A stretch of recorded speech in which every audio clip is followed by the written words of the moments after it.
On today's video, we're talking about the history of the rise and fall of Bandai's SH Figuarts lineup.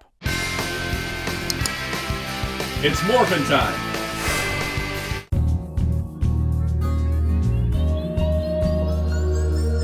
Hello, this is Soundout here, and welcome back to another video talking about Bandai. I do these quite frequently, so if you're not subscribed, be sure to hit that subscribe button. But in terms of the actual video today, we're going to be discussing SH Figuarts in a broad sense. I want to kind of focus in on some of the things because I feel like as an SH Figuarts collector, I get really frustrated with the lineup. And because of that, I tend to want to complain a lot and then also still buy the figures. And if I'm going to be doing that, I think it would be good to make it into a video, right? The way I'm going to kind of break this down is we're going to have multiple parts to the topic. This is more video essay than, say, review, and more video essay than, say, straight history. But we're going to be talking about SH Figuarts from why they're popular, why I like them, to what is the problems with them, to why I feel like the line is declining as a whole and Bandai's kind of trying to push it out the door. Yeah, I'm a little worried in a lot of ways, and hopefully that'll be all conveyed throughout the following video. So be sure to check the chapter times in the description if you think I'm going way too far on the problems of the line and want to just skip to why I think it's declining. You have that option, but I hope you do stick around for the entire video, as I do have a lot of good talking points to bring up here. Of course, continue the conversation in the comments below. I'm glad to talk about this, as well as on my live streams on Monday at 5 p.m. Eastern. Go check those out because we can always talk about SH Figuarts there. And I do want to say, at the time of recording, this is December 1st, 2022. Anything I talk about is relevant to December 1st, 2022 or before. Because Figuarts announce stuff like all the time, and I'm just sitting here going, December 1st, 2022.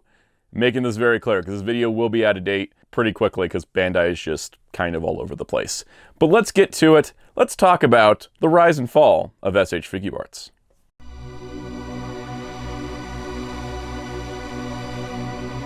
So SH Figuarts is a line introduced by Bandai's Tamashii Nations division.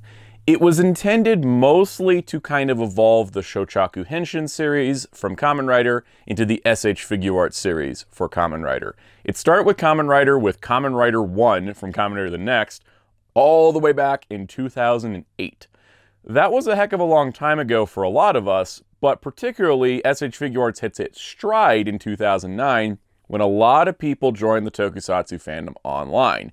The cancellation of Power Rangers as well as the anniversary series Kamen Rider Decade sort of got a lot more people into Sentai and Rider that hadn't been previously. And what were they presented with? Well, an action figure line that had more detail, accessories, and articulation than anything they'd seen before from an American company. That's kind of what attracted me to SH Figuarts.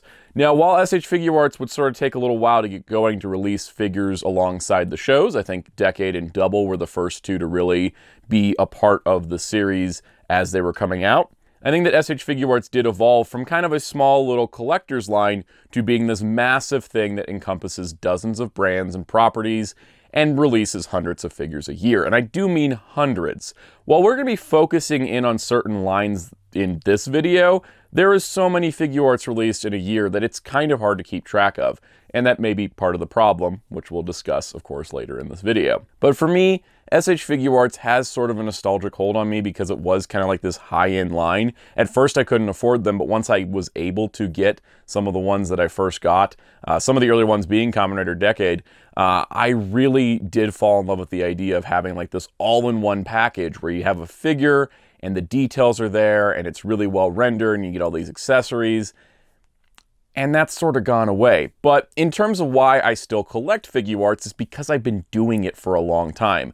Part of it is the habit. I've been collecting Figuarts since about 2009, and that's a long time to be collecting a line that's still going. And because everything is roughly in the same scale, you know, I can add a figure in from 2009 to 2022, and they can all just kind of hang out together. And I do really like that. Which is kind of sad for some of the things we'll talk about in a bit. But in terms of the actual lineup, I think that Kamen Rider has been its sort of anchor point, and even as it seems like Kamen Rider is not a big priority for them, they still release more Kamen Rider Figuarts a year than any other brand. And I think that that's something that, you know, Bandai does love their history, and I think that Kamen Rider still gets the most amount of figures pumped into it, even if there is some problems, as we'll discuss. I think that, in general, that's the reason why Figuarts are so loved. There's not really a better option for a lot of these characters, too. Bandai is one of the only people making, like, high-end Tokusatsu figures. There are other companies that are kind of working some of the stuff out and getting, you know, sort of better figures out there. But a lot of them, like the Evolution line from High Action Figure, aren't very good. And there's a bunch of issues with, like, the Good Smile Gridman stuff. So when it comes to things, especially Kamen Rider, there's really no better option for a collector-grade figure, even if there's options in other categories. So ultimately, at the end of the day, why do we collect SH Figuarts? Because, well, there's not much better options, and it's been going on long enough that there's a huge collection to have. Other than that, I'm not really sure why I keep going. But that's what we're here to talk about.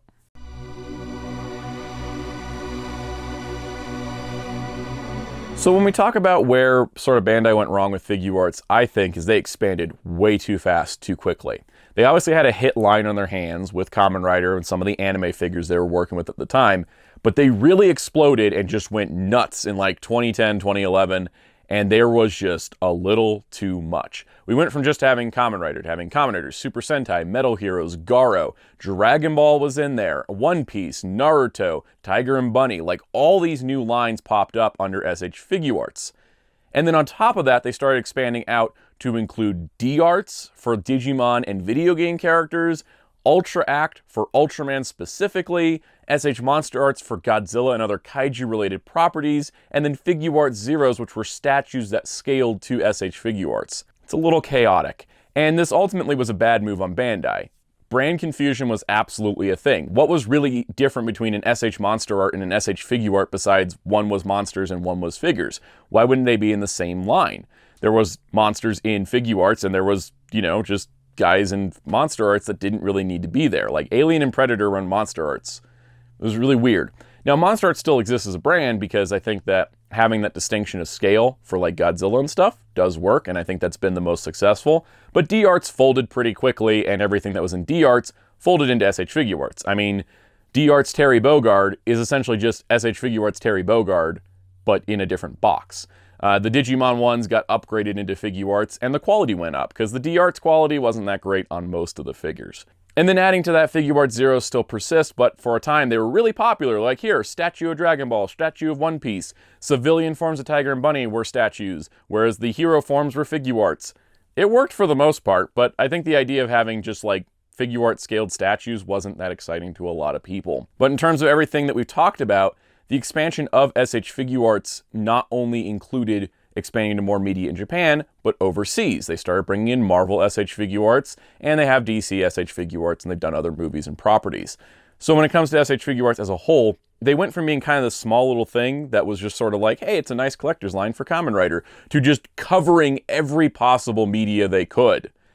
And that led to some problems because, well, they put out way too many figures in a year. But I think we should come to the bulk of the problem and talk about the issues with SH Figuarts as a lineup and the biggest problems that collectors have with them.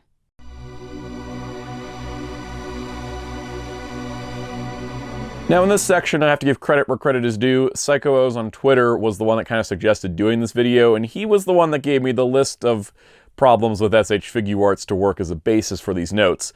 But we've got a lot to talk about. Essentially, SH Figuarts, for as beloved and loved that it is, and something that I do love, there's a few issues we should talk about. First of all, the display-only figures. So when they do these big events for SH Figuarts, you'll see displays all over of these huge displays, and look at all these dozens of figures and possibilities. A lot of them are marked display only or prototype shown. These are not necessarily things Bandai intends to release in the line. They're just, hey, what if we made this? Would you be interested? And they usually do some polls at the events to kind of get interest on things. Of course, things like the Revel Gary from Kamen Rider Double were not really going to be a thing that would come out. But SH Figuarts Saga, both the first time they showed him and the Seiho version they showed him, does feel like something they would release. Except they just haven't. I guess the demand for Saga is that low that they've never really made a figure of him in the 6-inch-ish scale. So it's kind of strange, but essentially the display only thing comes up where people are like, oh, look at all these figures, isn't this exciting? But in reality, most of them, unless they have a date, aren't really planned for release. Now, sometimes they come out of the void and get released years later, but for the most part, you never see them again. And that kind of sucks because then it kind of feels like, all right, well, what actually is coming out? And so for me, having collected Figuarts for a long time, while the Tamashii shows are exciting, and I'm like, oh, look at that, I also come in with the, gotta wait till they have a date before I get excited about owning that because, yeah, they may never come out. And that's just a reality of these shows, and that's just how Bandai does it. They're like, here's a prototype, there's like a handmade prototype, what do you think of this? Would you buy it if we released it kind of thing? And they do their market research however Bandai does their market research. Now, a big issue that's come up especially more frequently recently is breakage problems. And I'm not talking about like the antenna on top of a Kamen Rider's head. If you break that, that's on you. These are collector figures, they're not meant to be necessarily played with. You got to be careful with some of these things. But then there's issues like people's arms on their Tigas falling off, or just in general, like chests cracking on Gaim Kiwami arms. I apologize if I don't have pictures for some of these. These are sometimes a little while ago. The issue that comes up with some of the quality concerns is that you normally would have like a, oh wow, I paid a lot for this figure, this should be pretty good out of the box. And sometimes it isn't. Namely Shinkocho Seiho Kamen Rider Black and Shinkocho Seiho Ultraman Tiga. Two figures that Bandai decided to apply soft rubber parts to in order to create a quote-unquote seamless or more realistic look. Now with Black, it was mostly in the shoulders, but people had reports of it cracking out of the box. The actual rubber was drying out and cracking just when they opened the packaging. And in fact, I bought Seiho Black and did not open mine because I don't want to see the condition it's in, which is an awful, awful bummer of a release. Ultraman Tiga is a bigger issue because while Black had 2 prior Figuarts, Tiga didn't have any. They showed a normal Figuart prototype years ago, didn't make it. But the Seiho Tiga has this issue of the entire torso is made of a soft rubber, and it uses an intricate gear system in the internals. So sometimes the gear system will break, and sometimes the rubber will crack and bend and break despite using it. Or in the case of some users, it'll actually just break and bend out of the box and it doesn't look good. This is why my Tiga is in a plastic case because I don't really want oxygen touching him. It feels like a genuinely cheap, thin material that won't hold up to time, and it's a bummer that it's taking up like 30%, 40% of the figure. And what sucks is they continue to do this with Tiga Power Type, with Ultraman's Seiho, and with the upcoming Dyna Flash Type. I'm getting Dyna because it's the only way to get Dyna, but I'm not happy about it. Doing soft rubber on Ultraman suits doesn't mean it's a bad thing. When the material is sturdy and doesn't feel like it's going to break down just from existing, I think it can work. For example, Ultraman Fuma and Ultraman Trigger have soft rubber on their chests to allow their arms to cross over, so they can do their poses. It works. It's a soft rubber material that will bend out of the way, but it will get stuck in a certain position if you have them on there too long. Honestly, I'd prefer everything just to be harder plastic, or if it's going to be a soft plastic, not a rubber, because rubber just degrades. And the plastic type rubber, or the rubber type plastic that they used on Tiga doesn't feel like it's going to hold up to time, and it's a bummer because it's Ultraman Tiga, and who knows if you'll ever get another release. Seemingly later releases of Tiga, as well as Tiga Power and Ultraman, have been a little bit sturdier than the initial release of Tiga Multitype, but I remain skeptical, and hopefully Dyna will be okay, but it's a wait and see on that one. Now we come to one of the more recent and bigger problems I have with SH Figuarts: the scavenger hunt for accessories. Now what do I mean by this? Well, like I mentioned earlier, one of the benefits of SH Figuarts is they come with a ton of accessories. You get everything you needed in the box. However, as recent years have gone on, Bandai has opted to make their Kamen Rider Ultraman and now Dragon Ball Figuarts more affordable. Which is actually a lie, because what they've come up with is, for example, you can get Kamen Rider Build for less than 3,000 yen. A heck of a deal, right? Till you realize it doesn't come with his drill crusher weapon and only comes with hands. Do you want the drill crusher? You have to buy his bike, which is a premium Bandai exclusive. The same thing happened to Kamen Rider Gio and Kamen Rider Gates.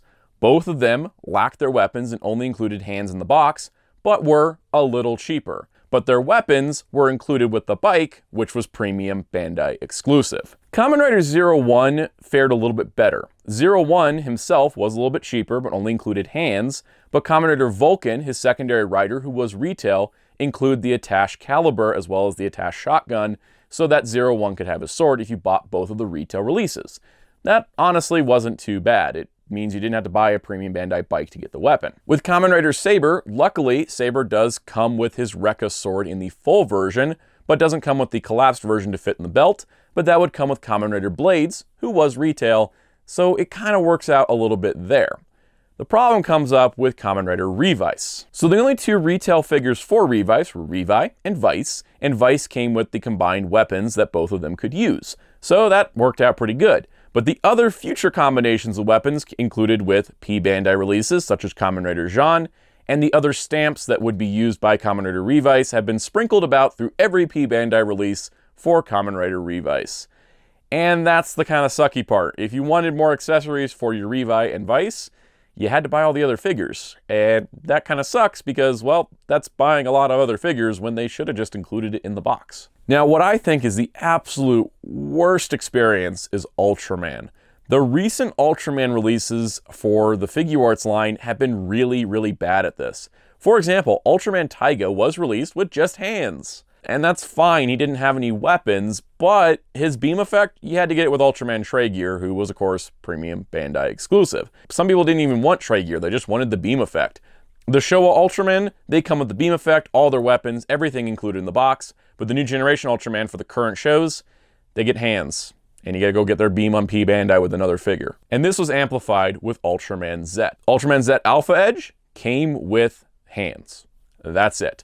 But if you wanted the Z Riser, which he used as a weapon, came with Juggler's Juggler. If you wanted the Z Riser with the blade, Gamma Future. If you wanted the head laser, Beta Smash. If you wanted the Z beam effect that charges up his energy blast, that was with Delta Rise Claw. The Lance, G Galaxy Rising. And then on top of that, if you wanted his beam, it came with Z Original, who was a retail release a year later, which isn't the worst. At least you could get the beam at retail, but you do have to buy 2 Zets to get it. So if you're a 1 form per Ultra guy like me, you ended up with 2 Zets and now your display looks a little weird. Now this has continued forward with Ultraman Trigger as well. Circle Arm Sword form, Trigger Dark. Circle Arms Arrow form, Trigger Sky. And Chimera came with the beam effect for Trigger. But that's just how it's been going. Ultraman Rube also had this instance where their beam effect was included with their fusion form Rube, but Rosso and Blue contained their weapons, so it was understandable that there just wasn't room in the budget for those effects, and they could be included with a P Bandai release. Now this is what I thought was kind of the most egregious because, especially with Zet, he has all these accessories that could have been in the main box and would have been at the normal Figuarts price point, but they're like, no, we're saving you money.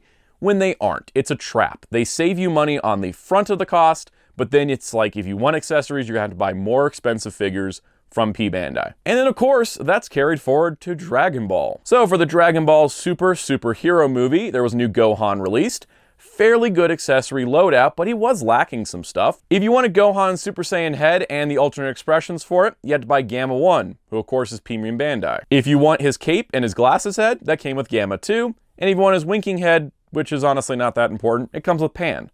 So you have to buy 3 more figures in order to complete Gohan's accessory loadout, but the Super Saiyan head I think was the most egregious. A lot of Dragon Ball Figuarts just come with the Super Saiyan heads if it doesn't change their outfit color, and it didn't for him, so the head just being included with Gamma 1 just kind of sucks. It just devalues the whole experience when it's like, all right, cool, I bought the main character, but I had to buy all these other guys. I want to give them any options besides just various forms of punching. And to that point, we come to the biggest problem with SH Figuarts, the biggest thing that has plagued it for years, premium Bandai exclusives, as well as event exclusives of various kinds. There are a lot of characters, a lot of popular forms of characters, a lot of figures that should be able to sell at retail due to their popularity, and certainly their aftermarket prices reflect that. However, Bandai has decided to limit them to the premium Bandai web shop. In Japan, it is easy to order from Premium Bandai. You go on the site, you pay your money, they send you a figure in 6 months. If you're outside Japan, it's a little bit more limited. While Premium Bandai US exists and Premium Bandai in Southeast Asia exists, there's not really options for the UK, and Canada's also restricted. Mexico is pretty much left out of the equation.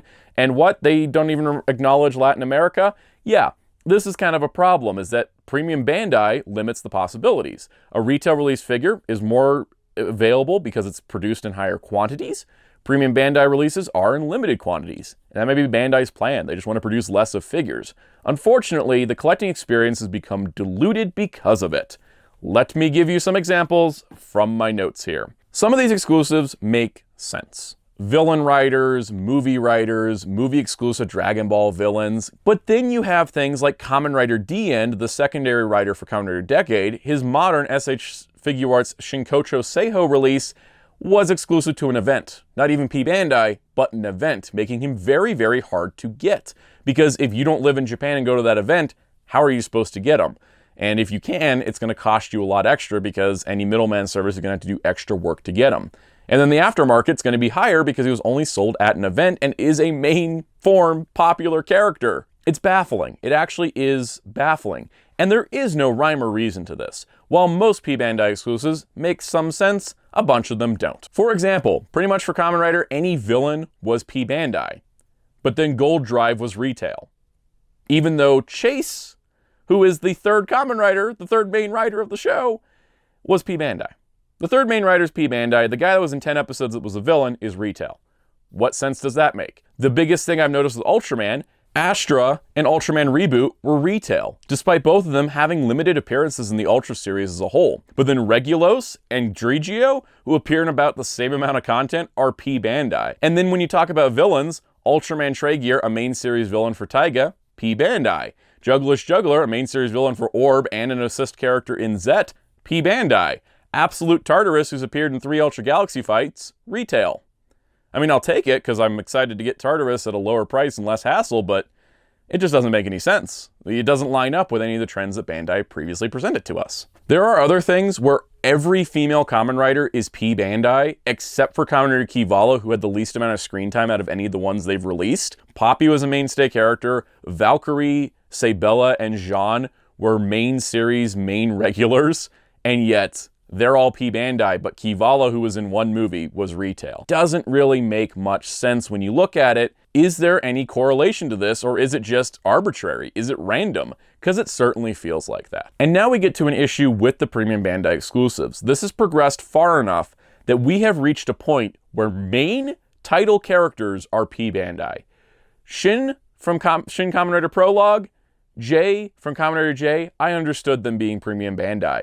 Zeto was released at retail and did not sell very well. These 3 movies were really obscure. Okay, so 2 of them are P Bandai. It makes some sense.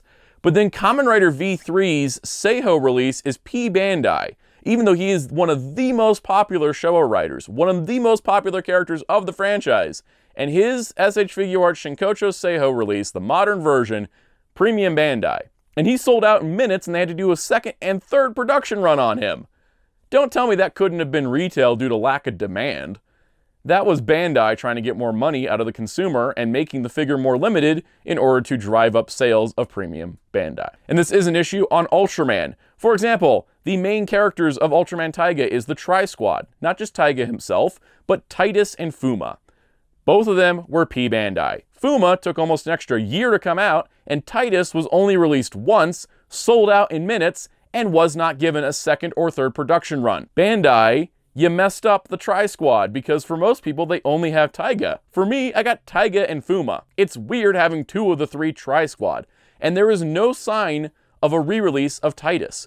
They did clear colors of Taiga and Fuma, but no clear color Titus. They just refused to release this figure more than the one time they did for the 5 minutes it was available. This guy, this one figure that originally retailed for 7,000 yen goes for 30,000 yen plus because there is no availability and he is a main popular character. This sort of screwed up the entire Ultraman line for me. I am sitting here with every main Ultraman, every named Ultraman, except for this dude. It's a problem, and they've never done anything to fix it. And I don't get why not. It's a unique mold. Why not get more use out of it? And that's ultimately the end of the day. I just can't make any sense of this company and its tactics. Sometimes the P Bandai exclusives come out outside of Japan. All right, Kamen Rider Shadow Moon from Black Sun went up on Premium Bandai US, but the Battle Hopper didn't. Digimon, of course, gets retail release versions of P Bandai exclusive Figuarts from Japan due to the bigger popularity of Digimon in the world. There was a time when most of the Dragon Ball Figuarts that were P Bandai got retail releases in the US. Now most of them come to P Bandai US instead. And the Ultraman anime Figuarts that were exclusive with Bemular and Taro, they did get retail releases as well. But that's such a small percentage of the massive amount of premium Bandai that exists in Japan. And it's really disheartening as a collector when you realize you can't probably own every figure you want because the company has made them so limited, you'll never be able to afford it, if you can even find them in the first place.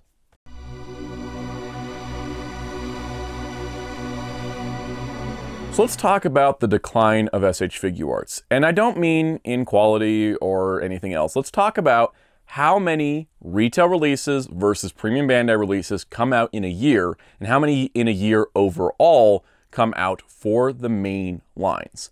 Well, there are dozens of brands covered under SH Figuarts. I'm talking about the 4 that have the most releases per year: Kamen Rider, Ultraman, Dragon Ball, and Marvel. Because this will show you Bandai's commitment or uncommitment to the popularity of SH Figuarts, or in general, just the SH Figuarts line. It gives us some interesting data to look at and kind of decide, is there something wrong with Figuarts or is it declining? So first things first, I do want to talk about the Kamen Rider Figuarts released during the show runs. So starting with Gaim, there were 6 retail release figures, with the rest being P Bandai. By this point, main Kamen Riders weren't guaranteed for retail like they were before, because there started to be too many main Kamen Riders. I'll say it. Gaim started a problem. So in Gaim, there was 6 retail. With Drive, Ghost, and Ex-Aid, they had 4 retail releases each. Build and Geo had 3 retail releases each. And 01, Saber, Revice, and Geats, so far, have 2 retail releases each. This shows a decline in the overall we need to have retail releases for the currently running Kamen Rider shows, which also means there's more P Bandai releases. But let's look at the overall case, because a Kamen Rider SH Figuarts line, a year's releases, does not just include what's currently on, but stuff from the past as well. So let's look at 2016, because we want to start in the same spot. We're going to go 2016 to 2023 for all 4 of these. So in 2016, there were 33 Figuarts released for Kamen Rider. 12 of them were retail, 21 of them were premium Bandai. So even by this point, the premium Bandai releases almost doubled the retail releases in terms of output. And that's kind of concerning as a collector, because you're like, well, I can't get most of these. We started to see more distribution for the retail release Kamen Rider Figuarts in at least North America, but we don't get the P Bandai ones, so we're only getting a fraction of the line. In 2017, we had more releases with 46 releases. 12 retail, just like the year before, 34 premium Bandai / exclusive. When I mention premium Bandai, I do include the event exclusives and other exclusives, even if they weren't sold through premium Bandai, just to keep this simple, we're just going to call it premium Bandai. For 2018, we declined a little bit to 39 releases, with only 8 retail and 31 premium Bandai. So now we started to see that they're doing less retail and more P Bandai proportionately. In 2019, we declined again to 32 releases, with only 6 retail and 26 premium Bandai. In 2020, we went down to 31 releases, so 1 less, and it was 6 retail, once again, 25 premium Bandai. In 2021, we increased to 37 releases, with 8 retail and 29 P Bandai. So it was interesting, we had a little bump in 2021. Well, a couple of those releases were reissues in best selection packaging, so it's not like they started making more figures at retail, just put out some reissues. And this doesn't include same box reissues, this would include something that's different. Continuing forward, 2022 saw another decline to 31 releases, with only 5 at retail and 26 for premium Bandai. And then looking ahead to 2023, as of December 1st, 2022, there's been 16 solicited Figuarts, 4 retail, 12 premium Bandai. So as we can see, there was a huge number of premium Bandai to retail for the Kamen Rider line, and that's where we're at. I don't know, there's not much else to say to that. They just put out way more on premium Bandai than they do at retail. Let's look at Ultraman.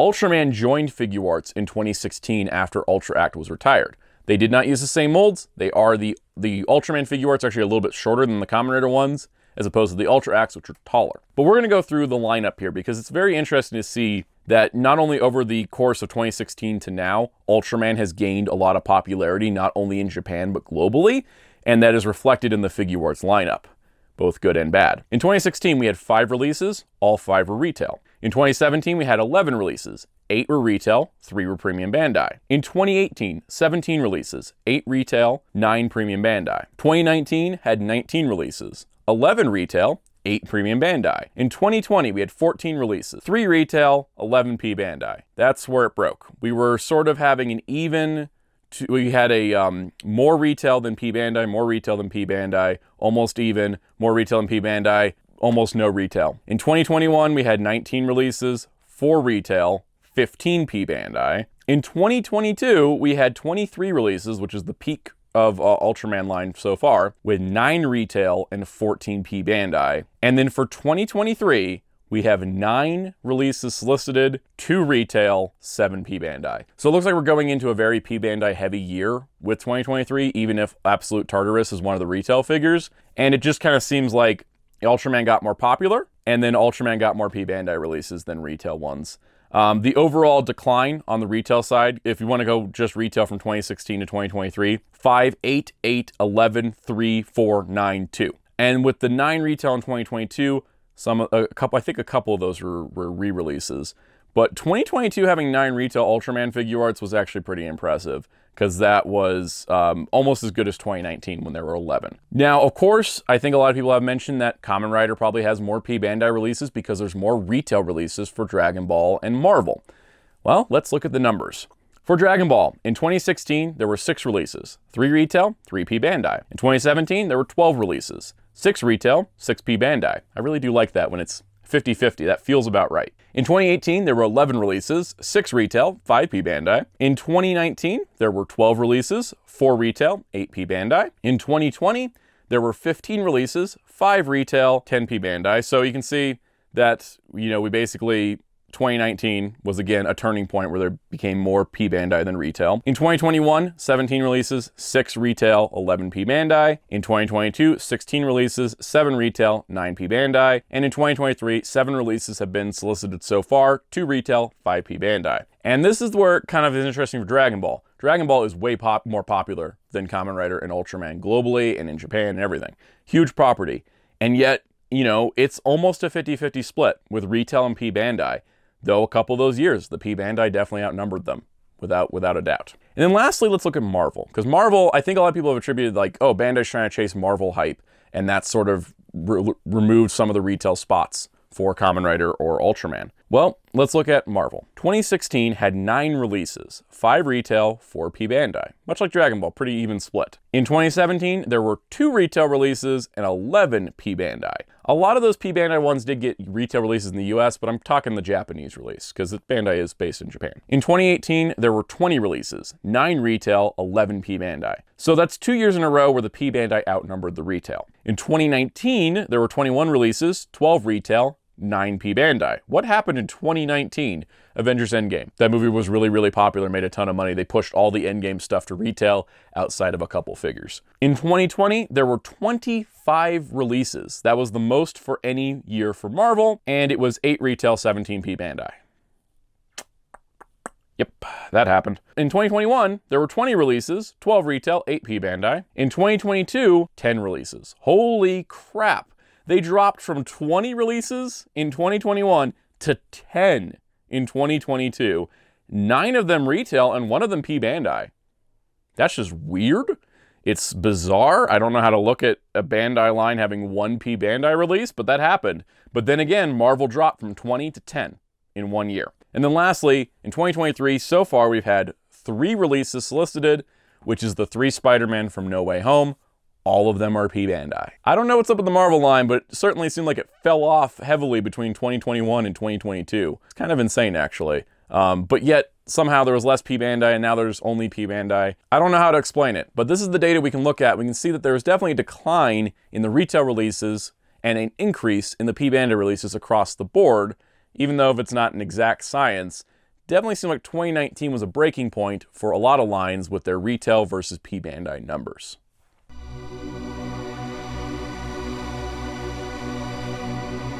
So ultimately, it's kind of weird to say this, but it does feel like SH Figuarts is on its way out.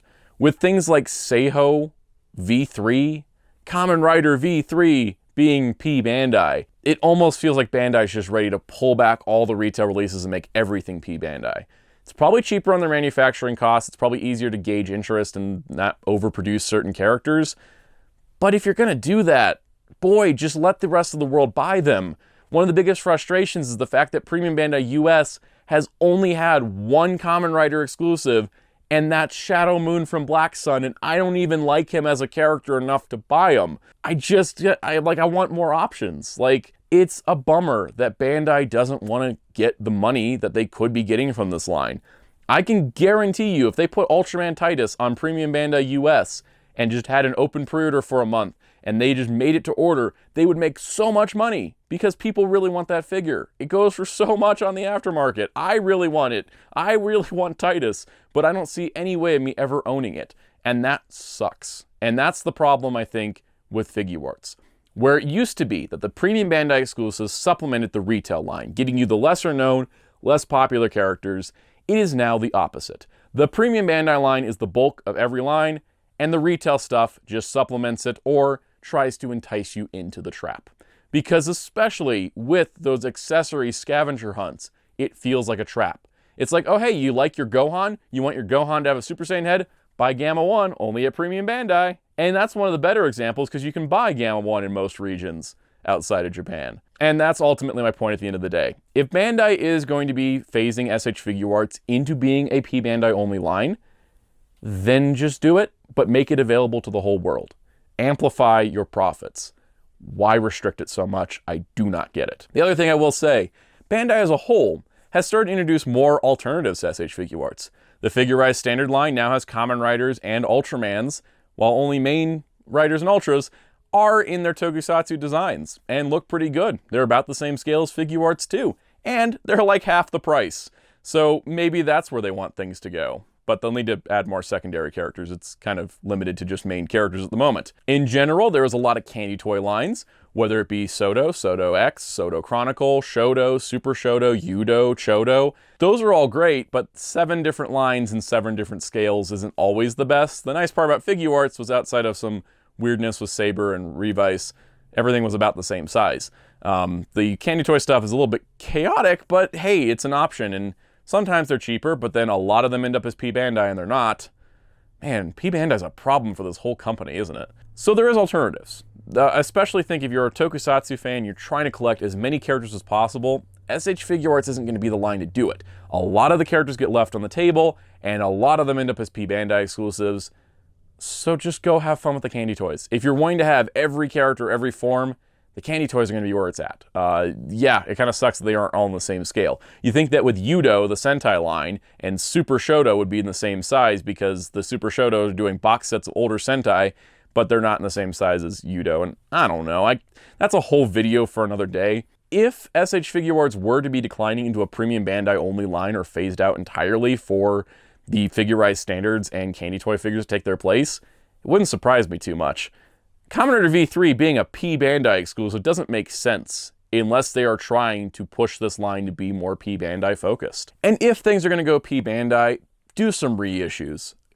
Characters like Ultraman Titus should not be going for $300 to $400 on the aftermarket in any country, especially in Japan, and especially for the fact if he was P Bandai, why did he sell out in 5 minutes and why were there no extra production runs? Clearly there was demand and Bandai didn't capitalize on it, and I really hope they just bring him out again because I would really want to buy a Titus. You want to start Ultraman Figuarts and P Bandai US? Put out Titus.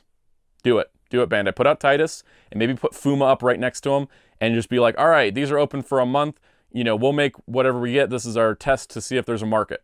I guarantee you it'll sell. But ultimately, at the end of the day, there's nothing more we can do as collectors besides pick what we want to buy. For me, I'll still be collecting SH Figuarts, but it's going to be here or there. It's just really hard to keep up with these lines, especially with more main writers being in the shows. It gets more expensive. With Ultraman, I'm doing pretty good keeping up with the main Ultras. I still need to get a Trigger Dark, and of course, Titus. But the problem is that some of them are P Bandai, some of them are retail. It's hard to keep up with, but I'll do my best I can. I just wish there was better availability. These figures are still great, even with some of the issues we've outlined. You just can't buy them, and that's the biggest issue, because ultimately, what is a product if you can't sell the product? I mean, the product has legs, the product is popular, and yet you're refusing to let people buy it. And I guess that's the end of the video, because I really don't have anything else to say. I hope this was interesting to everyone. I hope this is also interesting for those that, you know, sort of notice the trends of like, wow, there seems to be a lot more Dragon Ball and Marvel than Kamen Rider. And it's like, no, there's still actually less in a here than Kamen Rider. It's just the Bandai to retail ratio is a little bit healthier. But we'll see how time goes on. Stay tuned for more videos on the channel. So if you like this one, hit the like button, hit subscribe, notification bell. There will be more videos on Figuarts, both reviews and little history things like this and essays about the line. Also check out my live stream on Mondays at 5 p.m. Eastern, where I talk about all kinds of things from the past week, and we can always talk about more Figuarts there as well. Also be sure to check me out on Twitter, Instagram, and TikTok at Soundout12. If you want to reach out to me and ask me questions besides the comment section down below, those are the places to do it. Also be sure to check out my awesome graphic designer on Twitter at DarkClass643 and Hero Club at hero-club.com for Tokusatsu interviews and more. And until next time, this is Soundout saying goodbye.